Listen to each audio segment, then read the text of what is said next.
17世纪中下叶，亲政后的路易14雄心勃勃，立志让法国成为欧洲的中心。如何让文学、艺术和建筑等各个文化领域蓬勃发展？首先需将它们收归于自己的掌控之下，建立一定的标准。是以，各种国家文化机构纷纷建立。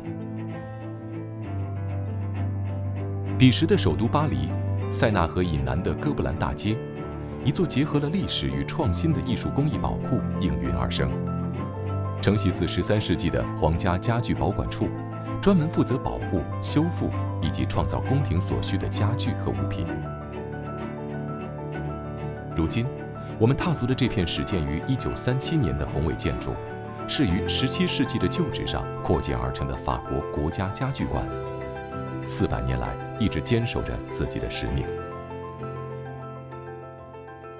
Aujourd'hui, le mobilier national a la responsabilité toujours de l'aménagement des lieux officiels de la République. Mais ce qu'il faut bien comprendre, c'est que ce soit sous la monarchie ou aujourd'hui sous la République, nous sommes un organisme de propagande positive pour valoriser, soutenir les métiers d'art et les métiers des arts décoratifs en aménageant tous les lieux officiels de notre pays. Depuis très longtemps, il y a eu une politique qui a consisté à rassembler, à réunir sous la direction du Mobilier national un certain nombre d'ateliers ou de manufactures de l'État qui créent par exemple des tapisseries, donc ça c'est la manufacture des Gobelins. Mais il y a aussi la manufacture de Beauvais qui fait également des tapisseries, mais avec une autre technique qu'on appelle de basse lisse. Nous avons aussi une manufacture de la savonnerie qui fabrique donc, qui réalise des tapis au point noué. Nous avons aussi des ateliers de dentelle à Alençon, au Puy, et puis un atelier de recherche et de création de mobilier design. Et nous allons bientôt également nous marier en quelque sorte avec la manufacture de Sèvres, ce qui fait que sous l'égide du Mobilier national, il y aura aussi les créations de porcelaine, de céramique. En tout cas, ceux exercés dans les institutions qui relèvent de l'État. Nous, on cherche à montrer la très grande, encore, les très grands savoir-faire qui existent en France dans le domaine de ces métiers rares.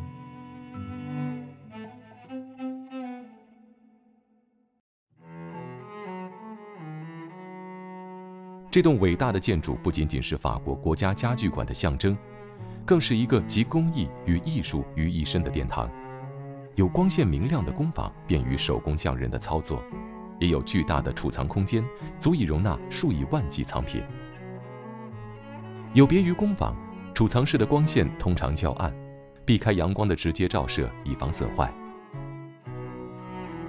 La pièce dans laquelle nous nous trouvons, qui fait plus de 400 mètres carrés, est la plus grande des réserves du Mobilier national. Les collections du Mobilier national sont d'une infinie diversité. C'est ce qui les différencie peut-être de collections de musées. Le Mobilier national, c'est avant tout un garde-meuble, le garde-meuble de la monarchie, donc des rois de France avant la Révolution, le garde-meuble des empereurs, Napoléon Ier, Napoléon III, et le garde-meuble de la République. Donc il y a au Mobilier national tout ce dont on peut avoir besoin pour se meubler. Il y a entre 100 000 et 130 000 pièces dans les collections du Mobilier national. Tout compris, voilà, meubles, tapis, tapisseries, pièces textiles. Nos meubles les plus anciens remontent en fait à Louis XIV. C'est ce qui est intéressant ici, c'est que chaque meuble a une histoire. Voilà, chaque meuble a vu passer un prince, un président, un roi. 这件储物柜出自路易14时期最负盛名的家具名匠、奢华镶嵌工艺的缔造者安德烈·查理·布勒之手。其独特之处在于采用了乌木与黄铜的镶嵌工艺。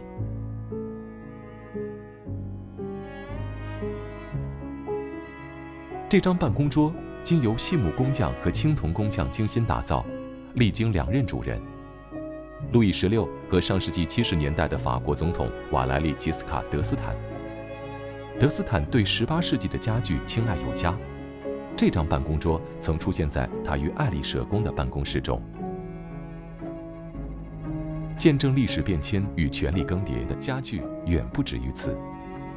这张拿破仑1世的王座在众多国王的家具中意义非凡，象征着法国大革命后新王权的崛起。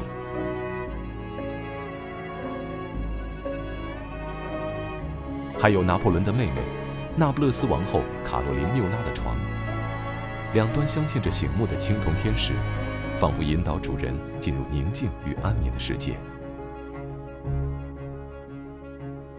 这些来自法国不同政权时期的藏品组合在一起，宛如一座博物馆，让人置身那个时代。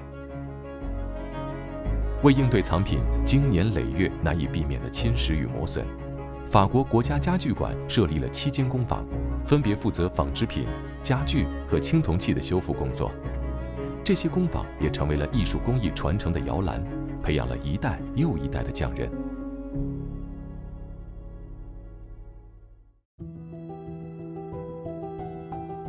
对于法国国家家具馆而言，保管、修复、创造这3项使命缺一不可。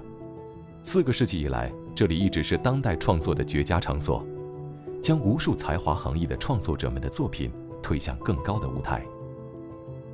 Alors, nous travaillons évidemment d'abord pour l'État français, mais il peut se trouver que nous ayons aussi des grandes commandes, notamment de tapisseries pour des pays étrangers, ce qui explique que l'on trouve d'ailleurs dans tous les grands musées du monde des manufactures et surtout des tapisseries des Gobelins. 2021年，由艺术家马加沙塔皮设计的奥林匹克挂毯图案，交由法国国家家具馆旗下的哥布兰工厂和博维工厂制作。这款高9米、宽3米的巨制，是用60公斤的羊毛，历时3年编织而成。Il y avait 3 parties. Donc, il y avait la partie de gauche qui reprenait l'affiche de 1924 des Jeux de Paris. Il y avait la partie centrale représentait l'égalité homme-femme.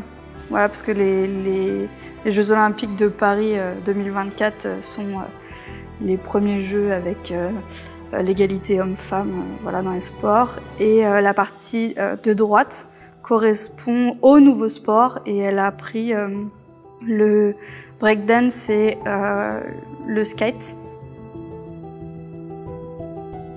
挂毯的中间部分便是在眼前久负盛名的哥布兰工厂完成。自从1662年，路易14的重臣让巴普蒂斯特·科尔贝决定将巴黎的一些工坊集中到此地，这里就再也没停止过编织。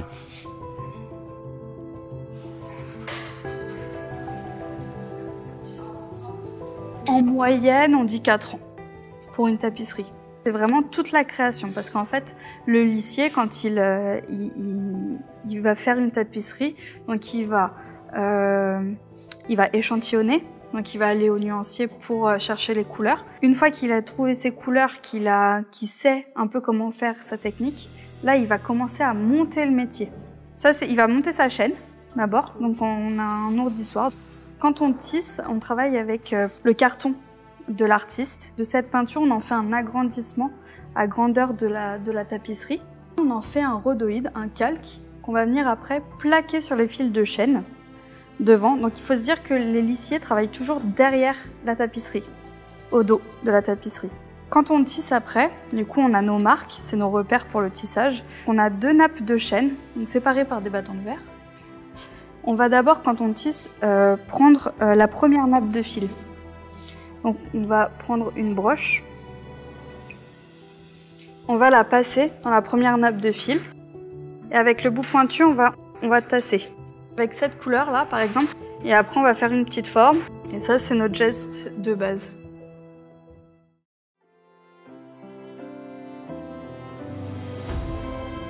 « 2024年11月，法国国家家具馆将与汉唐文化携手，在上海百年建筑外滩园1号呈现中法文化交流展《双城记》，摩登的双面。Il nous a semblé qu'effectivement, il était intéressant de montrer les arts décoratifs français des années 1925-1930 en Chine. L'art déco a aussi concerné la Chine, parce que notamment Shanghai, et à un moment, a été assez influencé dans son architecture et l'époque par ce mouvement art déco. Et là, le fait de les présenter, de présenter ensemble des pièces, des collections chinoises et des collections françaises, ça sera une façon de rendre beaucoup plus explicite justement ce véritable dialogue, nous paraissait être un parallèle intéressant. 此次展览以 Art Deco 这一于巴黎发端，同时奠定了上海都市文化的美学风格为母题，纪念 Art Deco 装饰艺术风格诞生100周年，牵起上海与巴黎之间的世纪故事，共庆中法建交60周年。